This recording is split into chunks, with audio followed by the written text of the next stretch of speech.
But our biggest tip about these calls is just don't answer. If you don't know who's calling and it is your doctor's appointment that you've been waiting to hear back from, that specialist or these test results or something, that maybe you haven't put that in your phone and saved it as a contact, they'll leave a message and then you can get back to them. We are looking forward our way from Studio C in the 511 studios. Hi, this is Brett, and with me is Carol. How are you this morning? I'm good, Brett. Thank you so much. And we have a really special guest with us today. Danielle Murphy is with the Ohio Attorney General's office. She's an educator for the Consumer Protection Section, and we really are so excited about you being here with us today. Danielle, thank you. Thank you, Carol and Brett. I'm so happy to be here and share this important information with you guys today. Yeah, we've been looking forward to it. We've all heard the story about a senior or older adult being scammed in our community. Could be next door neighbor. This issue is not just for older adults, but actually anyone, especially those who care for seniors. They need to understand the potential danger. Today, we're going to focus on the older population because they're more often without that support system. Danielle, let's start by first discussing the role of the Ohio Attorney General's office and your role to provide information on this difficult issue. Well, the Attorney General currently is Dave Yost, and he's the 51st Attorney General. Some of his duties include that he's the attorney for the state of Ohio. Now, that doesn't mean you out there can call him for personal representation, right, to dispute a speeding violation. You cannot do that. So, therefore, he's gotten that phone call. Yeah, right. He represents all state elected officials, including the governor's office, the secretary of state's office, and the treasurer of state's office. Our office also supports local law enforcement, and we do this in a couple different ways. We have the Police Officers Training Academy, which is in London, Ohio. And there, officers across the state get the training that they need to make sure Ohio citizens are safe. They have a gun range and a high-speed track and many other classes to make sure those officers are up to date and current. We also support local law enforcement through our Bureau of Criminal Investigation, or BCI. So I'm sure many of you here and you too like to watch NCIS or CSI, those crime scene shows. Well, that's what BCI does. We solve crimes and homicides through DNA analysis and fingerprint analysis. However, it does take our office longer than that hour to solve those crimes, right? Right. Our office also enforces laws passed by the General Assembly, and those laws include environmental protections, charitable organizations, and consumer protections. And I'm here today from the Consumer Protection section of the office, and we want to ensure a safe marketplace for consumers. So we enforce certain laws, including buying a vehicle, seeing a store advertisement, or purchasing or home improvement work. Mm-hmm. And my specific role in the office is to go out and make sure to educate consumers and seniors on protecting themselves from identity theft, fraud, and scams. And that's mainly what we're going to talk about here today. So your job is really boring, isn't it? Yeah. No work at all. Work at all. Yeah, right. Exactly. And when you said safe marketplace, I hadn't ever thought of that in that light. I knew senior scams fell under the AG's office, but I only saw it as, well, it's a crime. Yeah. But when you really think about that, there are a lot of marketplace issues that our seniors have to deal with, particularly those who are still living and aging at home. Yes. So, Danielle, let's think about who is most at risk in this issue. Well, seniors are. And some of the reasons are that they are more at risk is they're trusting and polite. A senior was raised very different than our grandchildren and great-grandchildren, right? And they were taught that a handshake is their word, and so they're more trusting. Also, seniors have more assets, and scammers know this. Seniors have worked very hard all their lives, saving away for a nice retirement, and that's why scammers also prey on seniors. Seniors are also less likely to report that fraud, and there's many different reasons why. Maybe a senior doesn't even know they're part of a scam or a fraud, or maybe they're just too embarrassed to tell somebody. Seniors can also be independent and isolated. Many times, children move away for different jobs, or even just all day long while your son or daughter's at work, nobody's there to look after you. A phone call is maybe the only phone call that they'll get that day. But that's what seniors also prey on, is they know that seniors are at home isolated and lonely. Well, and how many times have we seen a senior who's been scammed on the news saying, I was too embarrassed to report it, and I was afraid they would take away my ability to live at home, live independently, whatever. But it's almost like the scam isn't nearly as bad as other issues that they have even made up in their head that could happen. Correct. Yes. Okay. Yeah. Well, there are lots of types of scams. However, we want to focus on the financial situations first. What are the most common types of financial scams that are occurring now in Ohio targeting older citizens? Well, we see many different types of scams, and I can give you a few examples of some of the most common ones that we're seeing that's happening right here in Ohio. And the first one that I'm hearing more and more about is the grandparent scam. And unfortunately, we like I said, someone's at home. These scammers use different tactics and scare tactics and keeping a conversation or two of the ones that we see. Mm-hmm. So Diane from Lancaster called our office one morning, and she said she was sitting at her kitchen table having coffee when the phone rang. So she looked down at the caller ID before answering, and it said it was the Columbus Police Department with the 614 area code. She immediately picked it up and said, "Hello, Grandma? Jake, is that you?" "Yes, Grandma, it's Jake." "Well, what are you doing? What's happening? Are you okay? Oh my gosh, you're in trouble." "Well, Grandma, I skipped school today with a friend, came to Columbus, and I was in a minor accident." "Oh my gosh. And the reason I probably sound different is I hit my nose on the steering wheel, and so it's kind of altered my voice." "Okay, well, Grandma, I just need, it's my fault, the accident, and if you could just go get a prepaid money card, call this number back, and, it'll take care of it and get me out of trouble. But don't tell Mom and Dad, because I'm already in enough trouble. I want to do it in person." Okay. So she went and got a prepaid money card, called the phone number. So that's what we see with the grandparent scam. Very similar to that. What we suggest and tell consumers to do and seniors is you want to be the one asking those questions, right? Don't just go, "Oh, it's your grandson." And then many times seniors are going to go, "Oh, Greg, is that you?" "Yes." And then they get, the name. They've got the name, right. Ask those questions, a nickname. Maybe it's a middle name.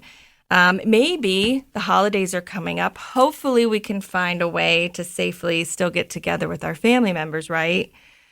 While you're there, come up with a code question or a phrase or a code word so that you can verify with all your family members that it's really them.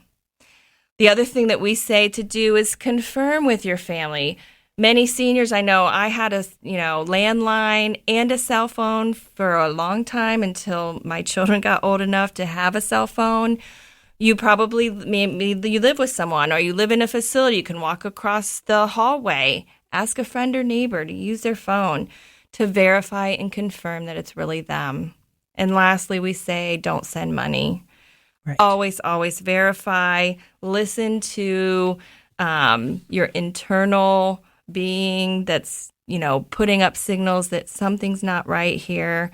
But that is the grandparent scam. And unfortunately, we are seeing that quite a bit right now. I think, too, that part of the scenario that you just gave us is that the call looked like it came from the Columbus Police. Mm-hmm. And that's not always the way. But people need to really think through. And nobody at the Columbus Police is going to let me talk to my grandchild and have me send them money in an accident. So it's just almost like using your common sense. Exactly. The other thing that we say is, unfortunately, you can't trust your caller ID any longer. I know. They have these apps called Spoofing that anybody can download. I can download it on my phone, and you go in there. You can put any number you want to appear in any business. Many times we know that these robocalls, people are getting phone calls all the time.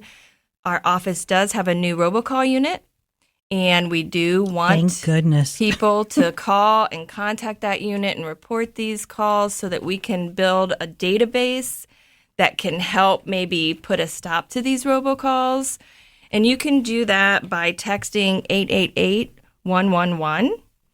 But our biggest tip about these calls is just don't answer.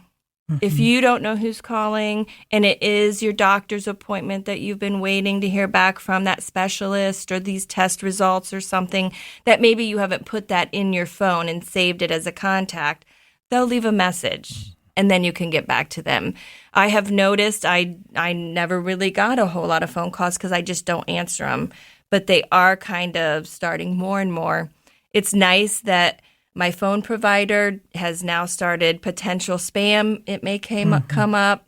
And I know that, it's so frustrating. I did Better Call 4 the other day, and a woman called and said, well, I get 15, 20, 25 calls a day. It just, my phone's just ringing off the hook, and it is frustrating. But the biggest tip that we can give to that is don't answer. Right. I've gotten to the point that I really want to get a bullhorn. Yeah. Or one of those horn in a can and just blow it in there. And I know I've gotten to the point of just, I answer it and I drop the phone. Oh, sorry. You know, and he's like, okay, Brad, did that really solve anything? No, but it's one of those days your phone blows up. Yeah. And it all depends kind of where you are too, because I'll notice, coming downtown, there's just this geographical areas. All of a sudden they know you're there. Mm-hmm. You've entered their fence, fenced-in area, geofencing, and they're popping you with these phone calls, and it just drives me crazy. And, unfortunately, some of the reasons why we get more and more phone calls is because we've answered them. Exactly. And I know that logically. Why am I answering them? Because now that is a true number that they can instantly sell. Instantly, probably in the next 5 minutes. They know it's an active number. Yeah. On my phone, I can block numbers, and if whoever calls, even if maybe legitimately it would be somebody I know, but if they don't leave a message, I block their number. So that's my where I get my aggression. Just is the blocking it. Yeah. I want to just go back for a second, and we've got a little off topic here, but I love that idea of doing a code for your family members. Mm-hmm. So think in terms of making sure that the young kids know, okay, if you got to call grandma, here's your code word. She knows it, you know it. So that if somebody wants to act like you, then that code word's going to make that evident. That not only is helping the senior, but I think it really brings the younger folks up to speed on the issues, which could help them in the long run too. Yes. Yes. I like that. I like that idea. So thank you. Yeah. That's a good one. I think, Danielle, we kind of got you off base here, but there's some other things. Everything's so important. We just want to get it all in, right? Yeah. So the next scam that we're seeing is the imposter scam is what we call it. An imposter scam is just a scammer that impersonates a government agency. Maybe it's the IRS. Maybe it's the Social Security office. What we're seeing for years, and many of you probably remember, is you would get a phone call and they would claim it was the IRS and you owed back taxes, right? Mm-hmm. If you didn't pay those back taxes immediately, they were going to come and arrest you. Those are those scare tactic scams, right? They scare you into thinking something's wrong. Then they're going to be so kind into letting you know how you can fix it, right? But one of the things with the imposter scam is it changes all the time. And it has changed in the last year or so. And now what we're seeing is they claim to be the Social Security office. We're the Social Security office. You're either not going to get your benefits because something happened with your Social Security number. I've even heard they'll say your Social Security number is going to expire and you need to get a new card. So give us your old one so we can link it. Oh my gosh. Or I've heard people that have gotten emails and clicked and given the information to buy a new card. So that's just somebody impersonating a government agency. Even the Attorney General's office has been part of an imposter scam. So we had already talked about not trusting your caller ID, so we don't have to cover that. But also just don't provide personal information over the phone when someone calls you. You can. It is okay for you to say, I'm not comfortable giving that out. Mm-hmm. I will be happy to come in and take care of it, especially if they impersonate your financial institution. Mm-hmm. Don't give any of that account information out over the phone. And the other thing is, when you do look into this, call back using a legitimate number that you've looked up.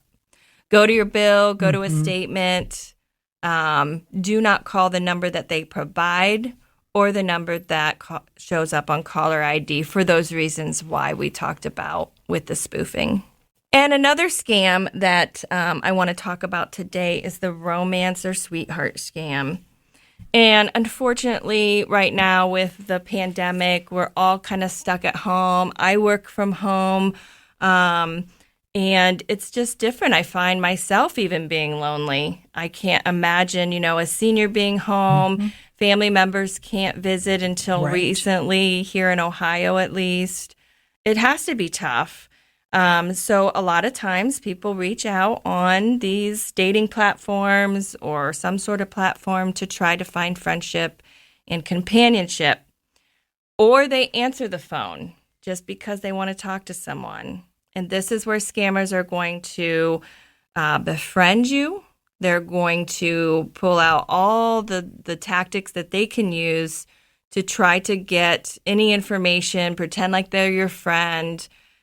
Let's say you go through a dating site, which there are legitimate dating sites. I have supervisors in my office that have found, loved ones through legitimate dating sites. I think the biggest difference in knowing that it's not a legitimate site is shortly after the conversation gets started is when they're going to start asking for money. Well, I wish I could come and see you or have coffee with you, but my car is broken down and it needs fixed, and I'm just kind of, in a spot right now waiting on a check to come through. They use all these tactics, and that's the difference. If they don't set up a, one-to-one FaceTime through these platforms to meet, then more than likely it's a scammer just trying to get in there with you and start a friendship and a relationship. So, Danielle, I've been kind of quickly writing down some of the tips you've given, and let's make sure we're covering those again. I like that idea of using a code word with family members. I think it not only helps the senior, but it also brings awareness to younger folks. Call or text the AG's office, ask for information, ask for help, use that robocall unit. Don't trust caller ID, and we are all seeing that. I know I get a lot of phone calls that 614 area code and then the prefix of my phone number. Right. Same thing. So it looks like it's somebody in my neighborhood or something. Don't ever give out account or personal information. Call the legitimate number that you've looked up. Look at, if it's the utility, look it up on your utility bill. If you can't use if you're by chance not on a computer, can't find a phone number on a website, call 411 on your phone. Get a legitimate phone number. Use your common sense and don't panic. I think that's where folks get into into a lot of trouble. And if somebody's looking for money or information, be really wary. Other tips? Am I missing stuff? You hit a lot of them, Carol. One of my biggest tips is if it sounds too good to be true, it is. The other thing is make sure to research businesses and charities. You can do this in many different ways. You can contact our office and find out how many complaints have been filed with a business.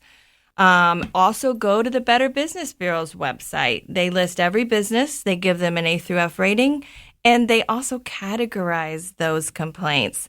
So right off the bat, this product's good, but if you want customer service for anything, that's where the trouble is. And so maybe that isn't important to you, but you have to do the research to, talk to family members. You can also go to the Ohio Attorney General's website. It's ohioattorneygeneral.gov. And you can go to our charity section. You can put the name of the charity right in there, and it will pop up if it's a legitimate charity. Because as I said in the beginning when I was introducing our office, every legitimate charity has to apply and go through our office. Right. And especially in this time of our pandemic, everybody's asking for money. There are 9,000 charities just in Central Ohio. So don't just give money and think it's going to be used correctly. One other tip that I'm not sure that I covered was there are certain red flags that these scammers use, and one of them is certain methods of payment. So never send money through these methods of payment. And that could be a prepaid money card, an Amazon gift card, or an iTunes gift card. Those are some of the favorite ones these days that they like to use. So if you get asked to send a payment that way, never send it. Never pay to win a prize. So Publishers Clearinghouse or sweepstakes scams. I'm not saying Publishers Clearinghouse is a scam. They often use as an imposter that name because it's the more one that's recognizable out there, right? And never pay the full amount up front. If you have any contractors coming in and doing work, especially if they come door to door saying that a neighbor used us, if you have work to be done, give a third of the money down for materials or any money they need to use. Wait till the job's halfway through, give another third of the money, and then wait till the end till you're satisfied to pay. That's a good plan. Great. Yeah. Okay. So one of the most horrific situations is when a family member exploits a senior member of their own. What should a senior or other family member do if they suspect exploitation of a loved one? Well, first you want to report the fraud or the financial exploitation. You want to contact your local police department, contact your local Adult Protective Services office, and then finally contact our office, the Ohio Attorney General's office. We have an elder justice unit, and they will help you file a complaint. You can also call 800-282-0515, which is our call center number, and they will help direct you to our elder justice unit. Pro Seniors is a nonprofit organization that provides free legal services. So you could contact them, and all of this information will be provided here in a link or somehow from the podcast. So there are several different ways that you can report that. Good. Are there tips that we can give to our listeners of things they should look for when they think that there could be financial fraud or exploitation from a family member, some warning signs? Yeah, so if your loved one starts kind of being introverted, not coming to different things, maybe they live in a facility and they don't come down for the activities anymore, they don't talk to you. Unfortunately, I go out all over the state to do presentations on this issue.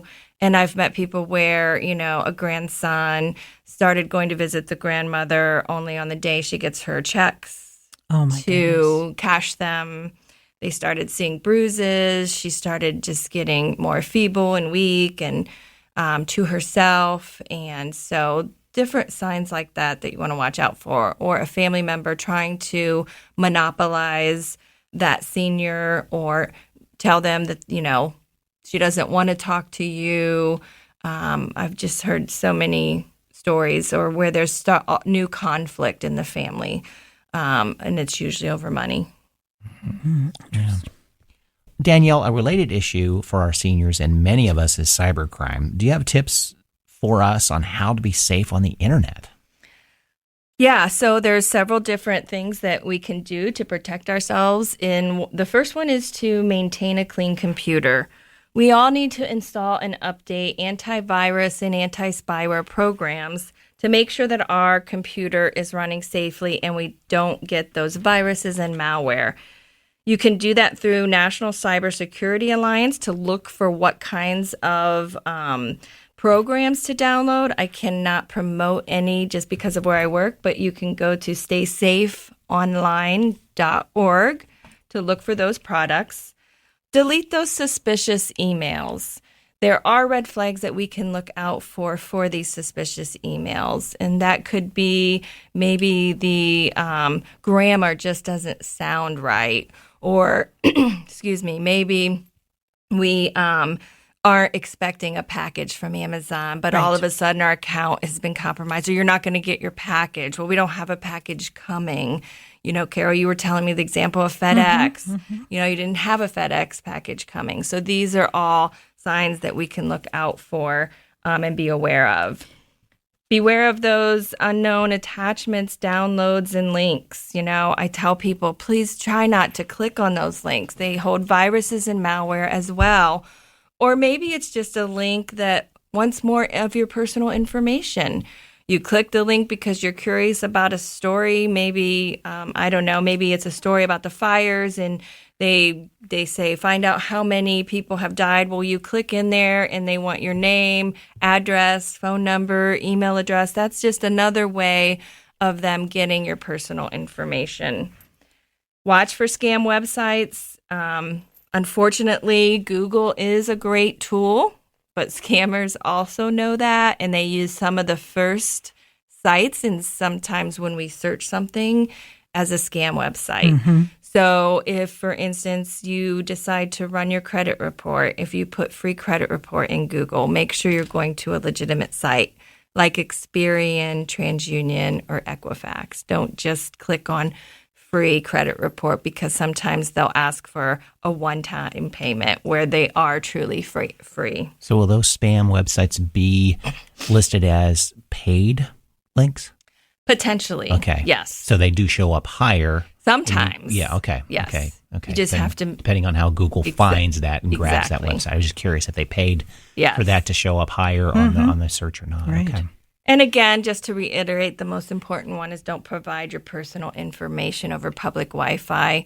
I said don't give personal information out. I've said it many times, but on the public Wi-Fi, what that does, so let's say you're at McDonald's or the coffee shop, you decide you don't have enough data on your phone, so you click into their, Wi-Fi. If you just have to have that pair of shoes right away, don't do it. You're putting in financial information, a credit card on an open free Wi-Fi. Anybody can get into that Wi-Fi. Mm-hmm. So don't do any banking or shopping unless it's a secured Wi-Fi. One of the things that Brett and I sort of laugh about is passwords. You have to keep updating and changing your passwords, but he gives me these passwords that are impossible to even type, let alone remember. So, but it's if you think like the FedEx issue, I may have an account at FedEx. That doesn't mean necessarily that my account has been hacked into. They're just spamming my cell phone and sending crazy texts out. But it is something that I should go back and take a look and say, do I need to update that password if I haven't done it for a while? Yes. Unfortunately, though, some of this information gets out there through cookies on our computer, and this is a little more technical than we need to go into, but it just tracks your habits, right? Your shopping, different things about you, almost like your grocery card that you scan, and then you get coupons of what you just bought, right? Right. So it's almost a way to track our footprint and what we're doing. Right. So yes, changing your passwords, making sure you're not using the same password. My mother needs to listen to this podcast because she just thinks, well, I'll never remember. I use the same one. Well, that just is more vulnerable because these scammers are also out there hacking into our, computers and systems. An easy fix is just have a little notebook that you have the website and exactly. Lock it away, hide it. And that's what I have to do. Yeah, I'm guilty of that too. I've got a few places that are the exact same password. It's fairly strong, but at the same time, I need to change it. I think about that every time I use it. Okay, I should change it. It's just that hassle of doing it, understandably. But at the same time, it's important to do it. It is. Too. Yeah, but it's easy just to write them down. Yeah. Put it in a notebook, put it in a drawer. Yep. And it's there. You don't have to memorize these things. Right. You don't have to. Yes, right. Exactly. Yeah. Okay, Danielle, finally, the huge danger in social media for seniors. And we've touched a little bit about it, but, they want to see their grandchildren and they all know how to use Facebook now. So what are the kinds of things that someone should really be careful of in using social media? We want to make sure we're not getting hacked, giving out information. I personally had a problem on Facebook. A friend of mine was sending me messages, and I really thought it was her, and it wasn't. Yep. So the first and most important thing that you need to do is check your settings. Many seniors, I have to say that for a while I didn't realize this either. And you have to check your settings not only on your smartphone, but on your laptop or your PC. It's different for each device that you use. So you want to make sure that only the friends that you accept as your friend can see your posts. You also have to realize that if you tag someone, so if I'm your friend on Facebook, Carol, and I put a picture of us here today and I tag you, all of your friends can see that post unless I go to my settings. So you just have to be smart about who's seeing this, because if all these scammers are seeing this, I believe, and it's kind of hard to go in there and maneuver a little bit, but I believe that I have only my friends can see my posts. But why do I keep getting friend requests from creepy men? I don't know, but somehow they do it.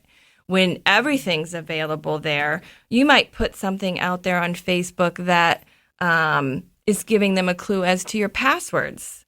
Think about it. Mm-hmm. You have the beloved dog, and in every post you say, Brutus and I are hanging out at that might be your password.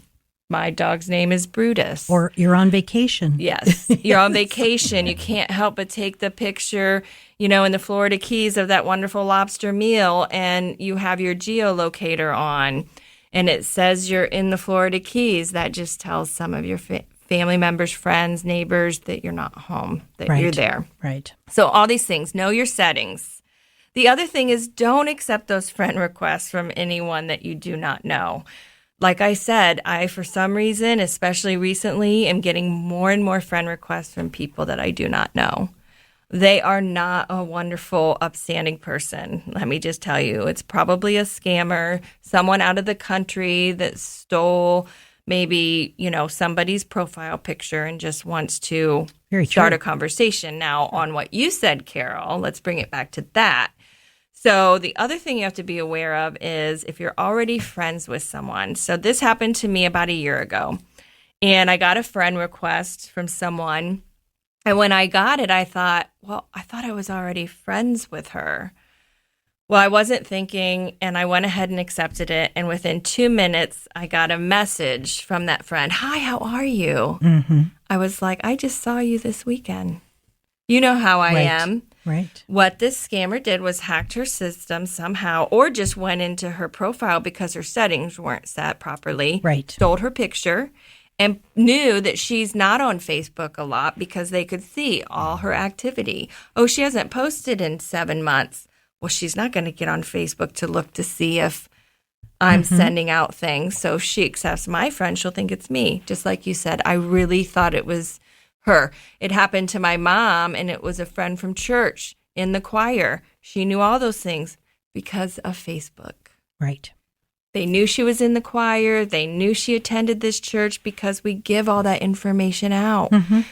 We also give out information about our birthday. You can put what day and month you were born. Don't put the year. That's another potential password, right? And more information that they can learn about you. So on October 3rd, everyone will know it's Carol's birthday today. Not that it was your birthday, but people will know, and they won't know your age, and they won't know more information about you. It's a great way to become younger. Just say you were born in 1999. That's right. Yes. And I think, too, people should realize that Facebook and some of the more friendly social media are at risk, but that doesn't mean the professional business social media are not at risk. On LinkedIn, I get a lot of requests to link up with me with the smallest connection. And oftentimes, and I always go back and look and see who that person is. They have 1 or 2 connections. They're not in the country.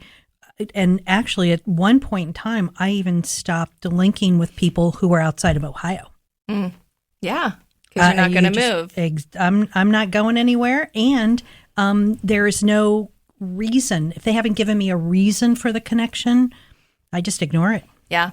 Well, let me just go back to, so if you get a request from a friend that you think you've already been friends with, there's a way to go to your friend list, put the person's name in. If they pop up that they're in your friend list, then you know that person's been hacked. It is not really them. That's how you do it. So how do you know if you've been hacked, though? Well, unfortunately, I'm not sure about that. all right. I have gotten a text from my sister once, Okay, and so she said, it's people that you know Okay. that's going to get a hold of you and say, I got a friend request from you. I've already been your friend. I've Okay. seen that out there. Or I've seen people go on social media and say, I've been hacked. Don't I've accept. seen it too. Don't read. My mom sends me the weirdest things through Messenger sometimes, and it's some link or story. I never click on it. I don't tell her I don't, but I never click on it. I might have told her once because who knows where she is out in the, Sure. Very good point. That's a good point, especially now. We're getting a lot of stuff. Yes. People are sending back and forth, and you don't know where it's coming from. Good point. So we want to assure you, the listener, that you're not alone. And I'll give you a good example. Right now, in 30 minutes of this podcast, I've gotten 3 potential spam calls. Mm-hmm. My friends from Lockbourne, from Brunswick, and New Albany, Ohio, have something they want to sell me, apparently. Exactly. Or I've missed a payment or something. So, yeah, we're not in this alone. So, let's go over the top 3 tips from this conversation about what you want to, the biggest impression you want to leave on our listeners to do today. Well, my biggest and tip that I give to my groups when I give these presentations or talks is if it sounds too good to be true, then it is. I used to say, if it sounds too good to be true, it probably is. But now I say, if it sounds too good to be true, it is. Mm-hmm. My husband received a check in the mail for $30,000. It was a fake check. You're not going to just get money falling out of the sky, which essentially that is for no reason. Mm-hmm. So just be aware. The other thing is don't answer your phone. Just don't answer. You didn't answer those 3 spam calls. I've been getting them more and more. The more you answer, once you answer, they know it's a legitimate line, and then they go off and they sell that number, and you're going to get more and more. So just don't answer.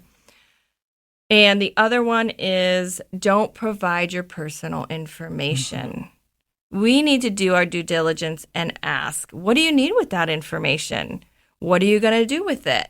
Maybe you're at the fair when the fair comes back around, right? And we're in person. You go to the vendor building and you're going to all these booths and they have all these drawings. Win this big bouquet or a free estimate or whatever it is. Well, what do they want from you for the drawing? Your name, your address, your phone number. Ask them, what are you going to do with this if I don't win or when I don't win? Are you going to sell it off and market me to other businesses similar? Or are you going to throw it? We have to be the ones to protect our own information. Right. Danielle, there are so many resources that our listeners need, and we're going to make sure we utilize all of this information and provide it to them. But along with your office, there are other resources that they can also use. So maybe just give us a little review of that. Sure. Not only do we have the OhioAttorneyGeneral.gov website, we also have OhioProtects.org. And through our website, you can file a complaint against a business. You can look up those charities. You can find publications on all these tips and information that we've talked about today.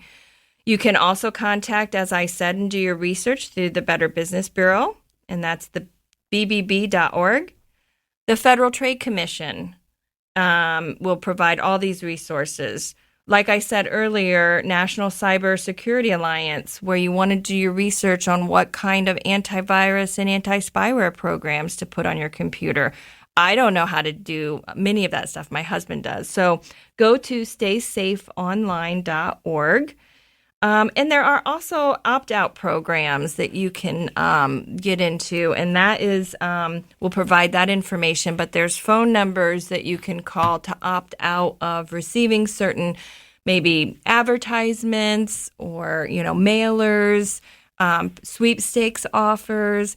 Also, many times, we have credit cards, and your own credit card company just sends you these blank checks because you're not spending enough money. Right. And these show up in your mail. You can opt out of getting those to protect yourself. So There's many different resources other than our office, but it's a good place to start.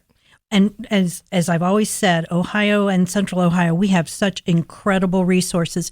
If our listener is from out of state, they need to go to their a state attorney general or the equivalent public office. Yes. And check with them. Yes. Yes. Wonderful. Many other states have similar programs and similar resources as Ohio. Great. All right. Well, thank you so much for joining us today. This was learning. I learned a lot. Let's put it that way. Just rethinking what I'm doing as well, and just kind of reassuring in my mind, yeah, Brett, you said you're going to do that. Go do it. Yes. So, Exactly. but I think the bottom line is we're all susceptible to this. We really are, because it may just hit our weakest moments, or we just don't think twice about it because those scammers are smart. Mm-hmm. They're smart. And it doesn't take much for them to be successful. No. Right. Exactly. Well, thanks again for joining us. We appreciate it. And Thank Danielle, you for having thank me. you. And to all of our listeners, thanks for joining us. And check the show notes. We'll have all of this information for you.